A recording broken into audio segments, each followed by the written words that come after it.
Hey guys, and welcome back to the Ringer 57 YouTube channel. You may wonder why we're in the truck. Well, one, the phone's dying, and sitting in my chair is just not the greatest position looking for me. So we're going to do a quick talk video about what we're going to be doing, and why we're going to be doing it, and why there was a gap in content here. I'm usually pretty good about uploading every few days, and I haven't lately. This has been because the last track day didn't go the way it should have. So, all right, Susie kind of got put on the back burner. I had a rough track day and I didn't really get the satisfaction I wanted out of it. So, a few things worked in my favor and I wound up going and getting Dragonfly, the Booza. Now, Dragonfly has been my mod list for the last month. I have done a lot to her, but she don't look like it. That's the point. I'm noticing there isn't going to be a lot of street anything around here, and it's not fast enough to be a grudge bike, so we'll get into that in this talk, and I hope you guys enjoy talking, because this is going to be a long talk. So let's start with Susie. Susie, I took a whole lot of leaps and bounds forward, and didn't make any progress. So I stopped and stepped back and thought about it, and sent the ECU off, one of them. I have two, so it's still running riding bike, but both ECUs have the same issue.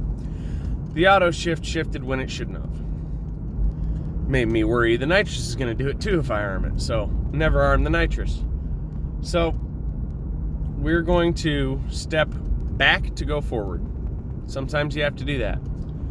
So Susie is going to go back to a non-air shifted, foot shift, hand clutch. Same motor it ran last year, same motor it's in it right now, it's just fresh. I rebuilt it, touched support work a little bit, but that's about it. And the only changes that are going to remain are the arm, because I don't have my old arm. The radial, because it's necessary for that arm. I'm going to step back to the same gearing I ran my passes on last year. The fuel injection, because I sold the carbs and I need to leave one major change. And that's it. We're going to take off the big shot of nitrous, because we've never sprayed it with this huge shot yet, and I'm pretty sure it's going to explode, but it's worth the risk, right? Speed's worth it. Plus, its throat's a little choked up because of the throttle bodies that are in it, so may as well step up to some big boy numbers. It should have been somewhere around 150, 160 motor last camp. It should have been somewhere around 150, 160 horsepower on motor last year. And it was 127 this year. Now, given that's a little detuned for the nitrous, but still, yeah. So yeah, that's where we're going. We're going to step back. I'm going to drop down to the 30 shot I had last year, but we're going to do it dry this year because we have way too much fuel pressure. There's no jet small enough to do that. It would need like a 2 jet. So we're going to step back to that. Ooh, damn, you got high beams on. Freaking bam. So little bitty shot, hand clutch, foot shift, go out and see what we can do.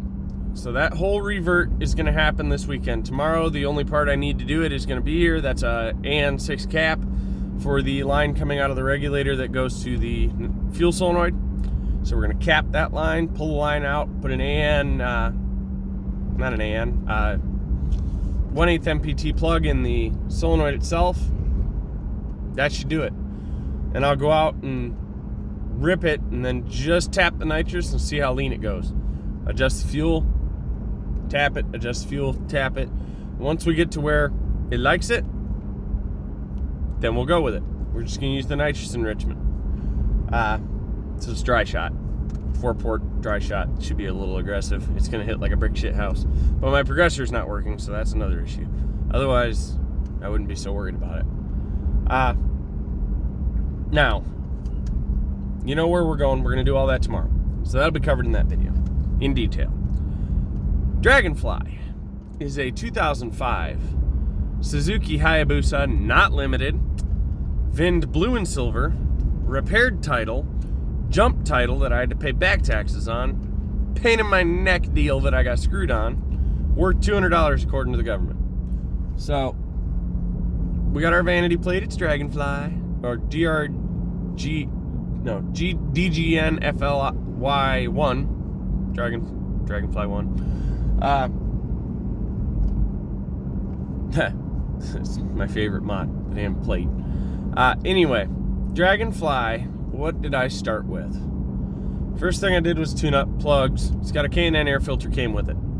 It's got stock velocity stacks. I'm not changing those because I like my rideability on the street. It's a street bike. It's staying stock length. Haven't modified anything on the externals that wasn't modified when I bought it. Let's get into what I have done to mod it. It has a Power Commander 5 with a Power Commander 5 ignition control module. It does have launch control enabled and map switching. The map switching is on a manual switch under the seat if I choose, but that would be stupid because it would run like Dookie. I've roughed the tune using 2 different tunes. It has a small airbox mod, Danmoto slip-on exhaust. I think that's everything I've done to that. Basics. And the biggest thing I did was pretty much within 8 days of buying it, it has nitrous. Okay, it's 2 foggers on a 90, dry shot, going into the ram air ducts on the front of the airbox. What do I have in it for pills right now? 18s. So 2 18s came out to a 24 shot. I'm going to jump that up to dual 22s. No, it came out to about a 30 shot. I'm going to jump that up to dual 22s, which puts it at like a 40, 45 shot. Should be pretty healthy. It's about as much as you can put into a stock Booza. I'm pulling a grand total of 7 degrees of timing off of the map that I have in it. I do have some timing added to it. It's pushing about peak timing it can physically handle. Like I can tell on 93 it don't like it too much in the high gears, but that's because the high gears are unrestricted for timing and the low gears are restricted. It was there to compensate for that. I need to go in and break the tables by gear and put a gear indicator in it, but I ain't done it yet. Map switching is on a relay, so when I activate the nitrous, the same trigger that is telling the nitrous relay to kick is also kicking a relay right next to it, which kicks the map switch over. So it instantly switches maps and fires the nitrous. Now there's about a half a second delay from the point I hit that button to the point I even think about feeling the nitrous, and another quarter second, it comes in like a freight train. So we took it to the track. I was dinking around, okay? I ran a 713 on my first hit, bogging horribly. Raised the launch control. Ran a 698, bogging horribly. And I set the launch control spicy. I'm launching it at 6,000 RPM at well over half throttle, and it's still bogging. That's because my map's not right. Okay, it's got a drivability map down low for, what is the down low map? The down low map is just for a slip-on and K&N filter. Okay, from where that map started to act funny in the throttle, I split off and I added a small airbox mod map. These are just generic maps I pulled off a frickin' DynoJet with a full exhaust, and I tweaked it in a few spots to make it behave better. It is a rich map. The whole thing's rich, just to be safe. Also, as soon as it switches maps, it ignores all of that map and adds 20% fuel up to 5,000 RPM, 35% fuel between 5,000 and 8,000, and 40% fuel above 8,000 RPM, and it pulls 7 degrees across the whole thing. Stupid overkill for the shot I've got, but I don't want to burn anything up. I'd rather foul plugs from being too rich than melt plugs and pistons from being too lean, or worse yet, detonating. So it's fun. I took it out, I ran it. When I got the nitrous to come in hard is when I ran into an issue, because it also broke loose calcium inside of my brand new Holley-owned NOS tank that I ordered off Jags. Brand new, not a used tank I got anywhere.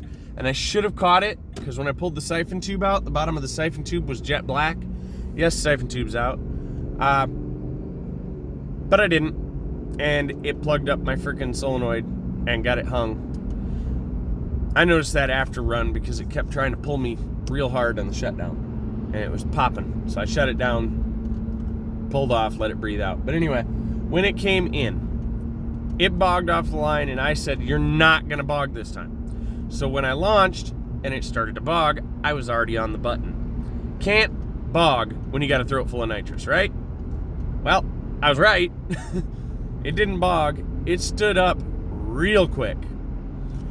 And it lifted the front tire, settled down, because I let out the button. I shifted second and just stabbed the button. And it stood up so hard, I thought I was going over.